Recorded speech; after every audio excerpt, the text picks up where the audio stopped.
صدقات تو بہرحال لوگ اس میں دیتے ہی ہیں، اور صدقات نافلہ جو ہیں وہ تو اس کا معمول تو پورے سال رہنا چاہیے، اور رمضان المبارک میں بھی ہم نفلی صدقہ بھی دیتے ہیں۔ اسی طرح رہا مسئلہ زکوٰۃ کا، زکوٰۃ تو بہرحال ہر ایک پر نہیں ہے، جو صاحب نصاب لوگ ہیں ان پر ہی زکوٰۃ ہیں، اور الحمدللہ تمام مسلمان رمضان المبارک میں ہی زکوٰۃ ادا کرنے کی کوشش کرتے ہیں،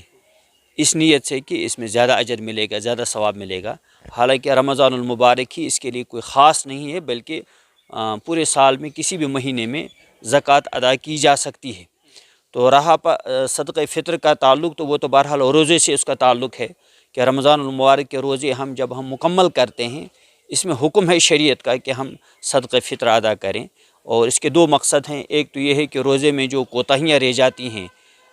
جو غفلت ہوتی ہے روزے کے درمیان، وہ کوتاہیاں اللہ تعالیٰ صدقہ فطر کی برکت سے معاف فرماتے ہیں۔ اور دوسری بات یہ ہے کہ اس سے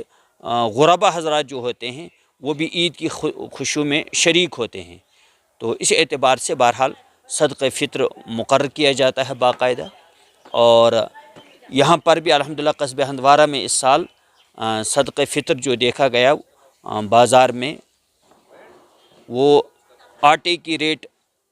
گیہوں کا جو آٹا ہوتا ہے یا گیہوں ہوتا ہے، اسی حساب سے ہم صدقہ فطر یہاں مقرر کرتے ہیں، اور وہ صدقہ فطر عمومی اس کا اعلان ہوتا ہے کہ رہا جو خاص لوگ ہوتے ہیں جن کو اللہ تعالیٰ نے زیادہ دیا ہے، صاحب ثروت لوگ ہوتے ہیں، ان کے لیے بھی ہم یہی مشورہ دیتے ہیں کہ وہ کھجور کشمش کے حساب سے صدقہ فطر ادا کریں۔ تو عمومی اعلان جو اس سال ہوا ہے وہ 2.25 سیر گیہوں اور اس کے آٹے کی ریٹ لگا کر بازار میں معلوم کر کے، وہ 72 روپے اور کچھ اس کی ریٹ بنتی تھی، تو ہم نے جو ہے متفقہ طور پر اس سال یہاں پہلے سابقہ روایت بھی یہی رہی ہے کہ ادارہ اوقاف جو یہاں کا مرکزی ادارہ ہے، اور پہلے سے ہی بہت پہلے سے ادارہ اوقاف ہی صدقہ فطر کا اعلان کرتا ہے۔ حالانکہ ہمیں یہاں شرعی بورڈ بھی چلتا ہے، لیکن شرعی بورڈ کی طرف سے صدقہ فطر کا ہم اعلان نہیں کرتے ہیں، بلکہ ادارہ اوقاف ہی صدقہ فطر کا اعلان کرتا ہے۔ تو اس سال ہمیں اعتماد میں لے کر مشورے کے بعد جو طے ہوا، وہ 75 روپے اس سال جو ہے صدقہ فطر مقرر ہوا ہے، جو ہر ایک کو ادا کرنا ہے۔ یہ تو عمومی لحاظ سے، اور خصوصی لحاظ سے بہرحال جن کو اللہ تعالیٰ نے دیا ہے، اگر وہ کشمش کے لحاظ سے دینا چاہیں، کھجور کے لحاظ سے دینا چاہیں، تو پھر 3.5 کلو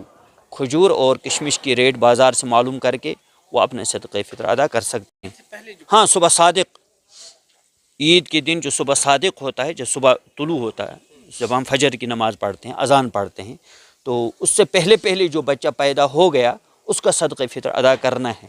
اور جو اس سے پہلے فوت ہو گیا مثلا، تو اس کا صدقہ فطر نہیں دینا ہے۔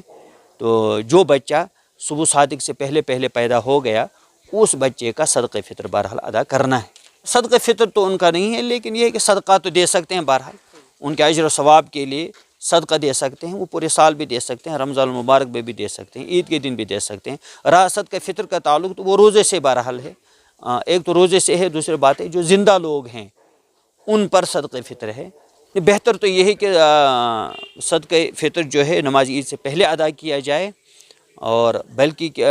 نماز عید کے دن سے تقریباً 3-4 دن 5 دن پہلے دینے کی کوشش کرنی چاہیے تھی، تاکہ غربا تک یہ رقم پہنچے گی اور وہ بھی تیاری کریں گی عید کی، جو ان کو خریدنا ہوگا سامان، ضروری سامان، وہ خرید سکیں گے۔ وہ تبھی ممکن ہے جب ہم عید سے کچھ دن پہلے صدقہ فطر ادا کریں۔ تو رہا تک ادائیگی کا تعلق، ادا ہو جائے گا، ادا تو ہو جائے گا بہرحال، اگر کسی نے نماز عید کے بعد بھی صدقہ فطر دیا، ادا ہو جائے گا، ادا ہونے میں کوئی،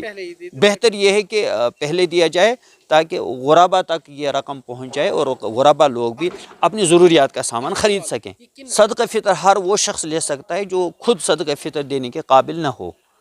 تو وہ لے سکتا ہے صدقہ فطر۔ تو جس طرح ہم دیکھتے ہیں آج بہت سارے لوگ ہیں بہرحال غربا ہوتے ہیں، محتاج ہوتے ہیں، جن کے پاس بیچاروں کے پاس کچھ بھی نہیں ہوتا ہے، اور جو لوگ اپنا صدقہ فطر نہیں دے سکتے ہیں وہ بہرحال صدقہ فطر لے سکتے ہیں۔